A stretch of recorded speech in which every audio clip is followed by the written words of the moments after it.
Hey, how's it going? It's Rafi again with KSuspension, and what we're going to be talking about today is battery cables. If you're like me or the millions of other Jeep owners around the world, your battery cables are probably needing some attention. You've probably cut, spliced, put on new ring terminals, tried to cut out the corroded wire, and then it just gets corroded again. I'm actually fighting that issue myself. I got a nice bit of corrosion on my terminals here. Um, you know, the original battery cables, they're probably worn out. So here at KSuspension, what we did is made a new cable set to cure this issue. And what we have is our ultimate battery cable upgrade. This is 2-gauge welding wire, very, very flexible. So this thing will wrap around pretty much anything, super lightweight, very, very beefy for, in comparison to these old cables. We make these for pretty much all the main Jeep lineups. We have the XJ, ZJ, WJ, JK, TJ, LJ. We got the wires for all your Jeep needs. With these new wires, obviously you're going to have better conductivity. You'll have better voltage, no voltage drops, full output from your alternator to your distribution center. For people like me who have power windows, power door locks, all these cool little accessories, you'll notice that your windows start moving a little faster, everything starts getting a little bit brighter, things just work better. So that current flow is really all we're aiming to fix here. These wires here are welding wire. They are double crimped on with tinned copper lugs.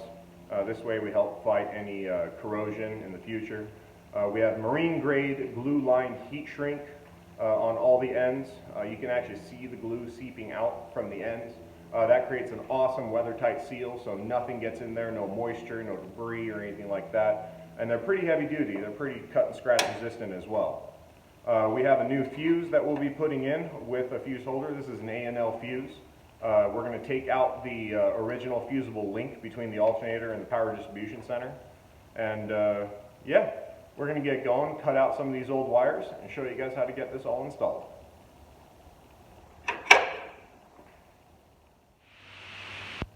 Alright guys, so to start out, what we're going to do is go ahead and disconnect the battery. In my case, I just removed the battery completely. Just gives me a little bit more room to work with. We're going to be changing all of the wires anyway, so one less thing to worry about. First thing we're going to do is remove the power distribution center wiring. This is your fuse box under the hood. If you have a pre-97, you actually have a little cover on the front. So if you remove the actual cover, there's a small little plastic cap on the very front. It just slides up and off. If you have a 97 or newer, same concept, only you have a front cover which just kind of clips down and out, and you have 2 wires going to 1 stud. Whereas an older version like mine, you actually have 1 wire coming up to 2 studs, and there's a long blade on it. And one important thing, and we'll cover this again, is you want to actually cut that blade off of that wire, reinstall it onto those studs, and then put your new wires on. And if you have a Renix, you actually have a relay distribution center for your starter that the battery goes to, and then the wire goes to your starter. You're going to want to go and hook it up to that. So we're going to go ahead and get these ones off and run some new wiring.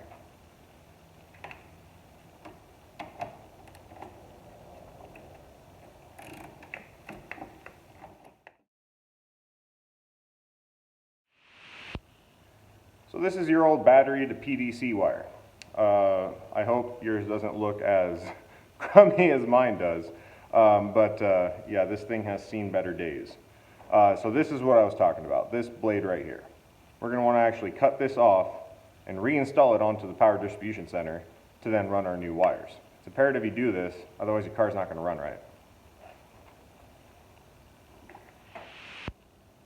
So now that we got that back on, before we route any of the new wires, we're going to go ahead and remove the alternator wire.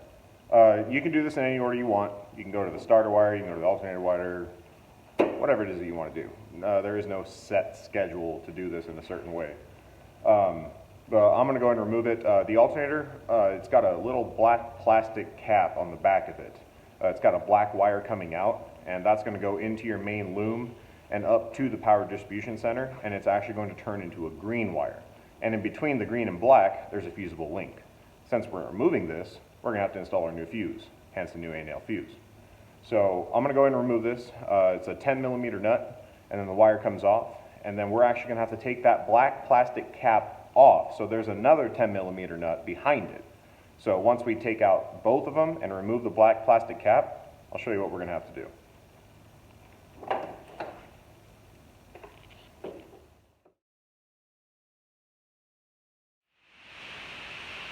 Okay, so after you get this little plastic nub off of the back of the alternator, you'll notice why we took it off. The new power wire that goes to the alternator is a little bit bigger, so it won't fit in there. So we're actually going to take our Dremel and hone this out in order to fit the new cable.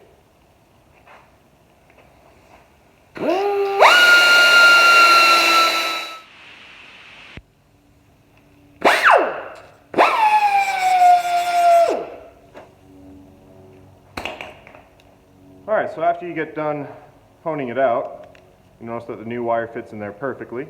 We can go and reinstall this on the alternator.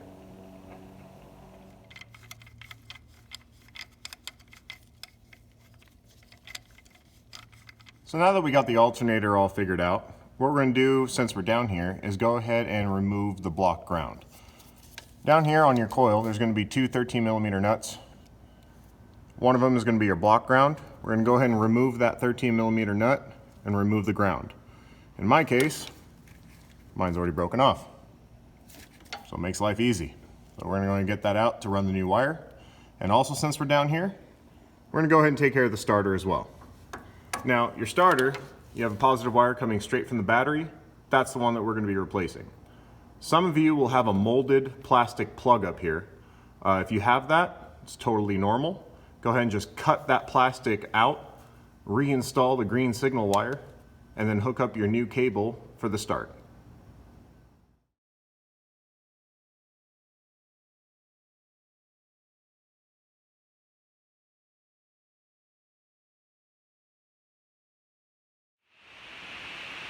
So now that we got the block ground hooked up, alternator hooked up, starter hooked up, we're going to start working on the engine bay portion of it. So the first wire is going to be the battery to fender. That's going to be your main ground there. So there's a 10mm bolt that holds it to the fender right here. We're going to go ahead and take that off. And then we're going to do the head ground. So there's a strap that goes from the back of the head to the top of the firewall. We're going to go ahead and take that strap out and replace that cable as well.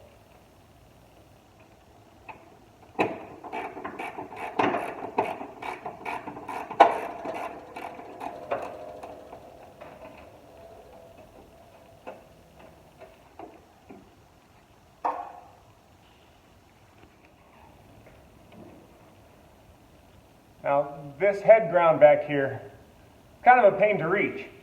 You can get an extension with a wobbling, and you can get that nut off the top of that head bolt.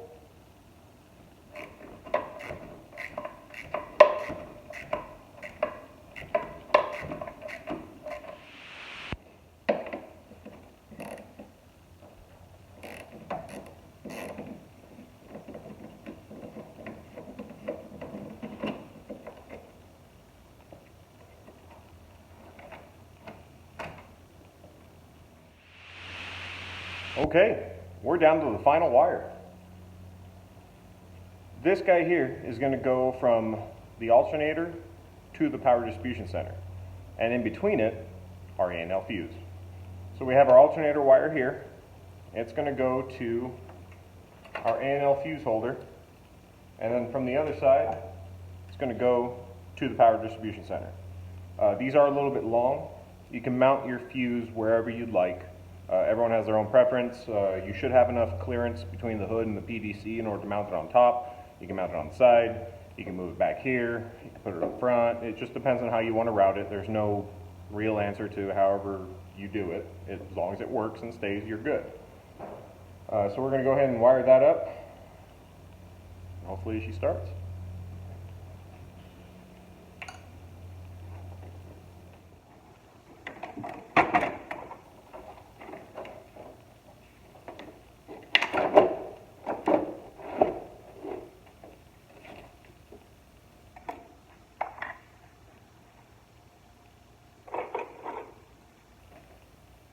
So now that all the wires are run, we're going to go ahead and install our new battery terminals as well. What we have here is these military style terminals.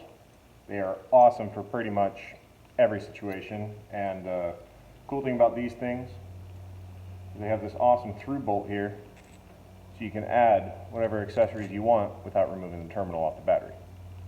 Super convenient.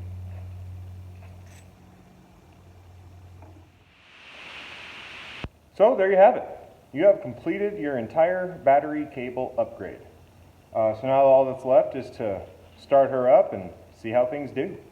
Now, one thing to remember when you're choosing your A&L fuse size, you want to take whatever your alternator is, so whatever the output is. Say, for example, it's 90 amps. It's about the stock for most Cherokees. You want to go ahead and add 30% and then round to the nearest number. So for a stock setup, 150 amp fuse would be appropriate. If you're going with a more higher output alternator, you would have to adjust as needed. So in our case, we have a 150 amp alternator on this rig, so we're running a 200 amp A&L fuse. I don't have like a 230 or anything, so I just rounded to about 200. All of our kits do come with 2, so you always have a trail spare in case something does happen out there on the trail. You're using your winch, somethings, and you don't have the proper wiring or fuse, and you end up overdoing the alternator and it blows the fuse. At least you have a spare in your junkie box. So we're going to go ahead and start this baby up and see how she sounds, see how everything works.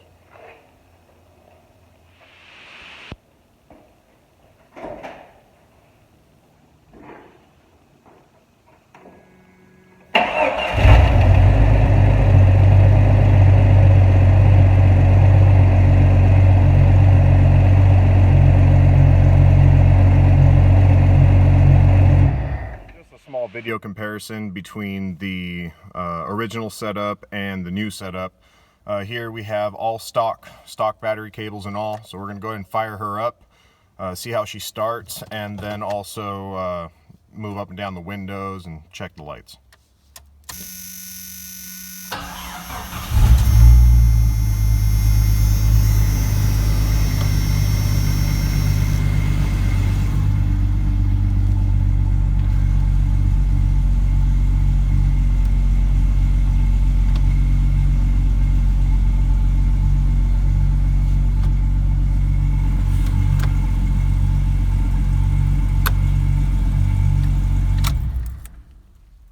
Alright, so secondary test here. Now that all the cables are in and we're all upgraded, ready to go, we're going to fire her up, check it out.